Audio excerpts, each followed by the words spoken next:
actors that they've trained, the newscasters suck, plain and simple. Listen for yourself.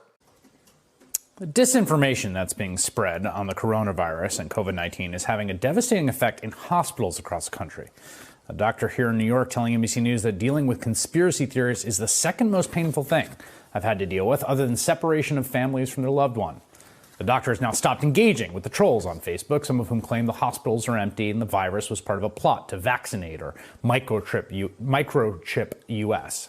The other medical professionals are calling on social media companies to do more to stop the disinformation from spreading. Quote, I do think it's a monumental task to hold these companies to account, but in the COVID case, they truly have blood on their hands. NBC reporter who wrote about all this, Ben Collins, joins me now. Ben, what motivated you to do this piece? A guy reached out to me and said, I am having a hard time dealing with this, frankly. You know, this doctor came to me and he said, in very blunt terms, frankly, like, I don't know how to deal with this. He was in an argument with a guy on Facebook, or several people on Facebook, who told him he wasn't a real doctor, that the hospitals were empty.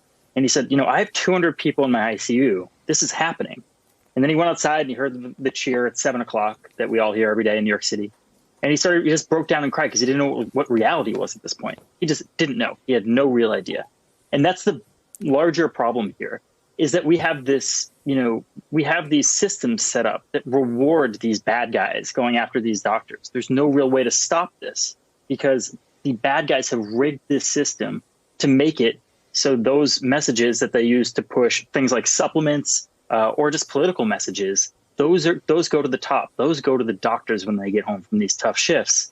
And they don't see all the rewards that you would traditionally see because, you know, Facebook and Twitter and YouTube, they reward engagement and they reward hostility.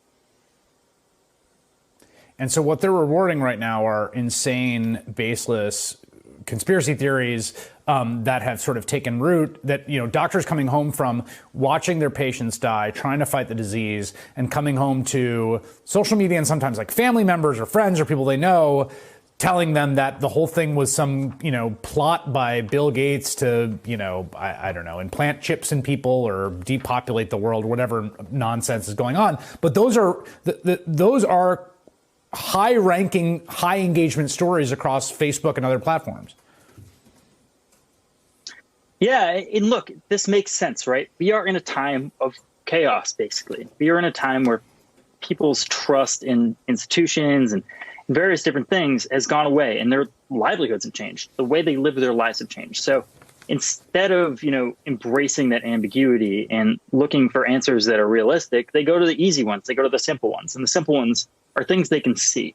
So, you know, if you talk to conspiracy theory researchers, they call conspiracy theorists the last believers in an ordered universe. They always try to look for boogeymen. They always look for somebody like Bill Gates, who everyone knows, right? Everyone knows Bill Gates. And if they can say that he did this and everyone can point to him and say, if we get rid of Bill Gates, then everything's fixed. Everything's, you know, all of this is over. All this staying at home is over.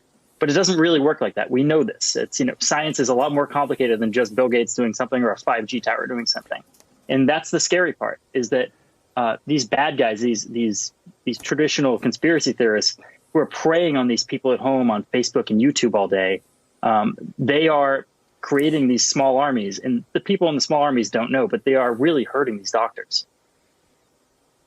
Well, and there are real public health effects here, right? I mean, and there's a responsibility for the platforms. There's this letter dozens of doctors have signed on to, an open letter calling on Facebook and Instagram, YouTube, and Twitter to detox the algorithms that decide what people say and correct the record on health misinformation. I mean, how have these platforms approached this? How have they dealt with this?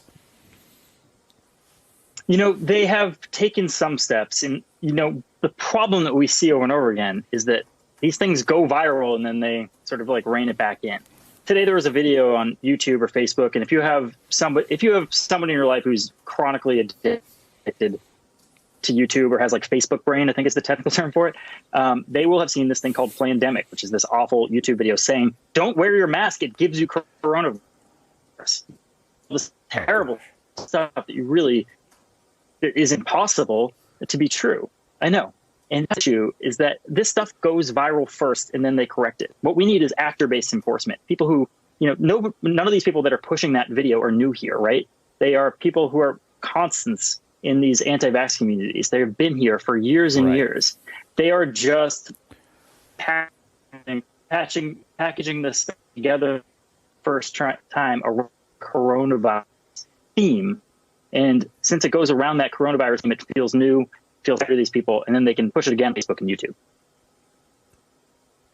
Ben Collins, who did some great reporting on this for us and has been following this story throughout. Thank you so much.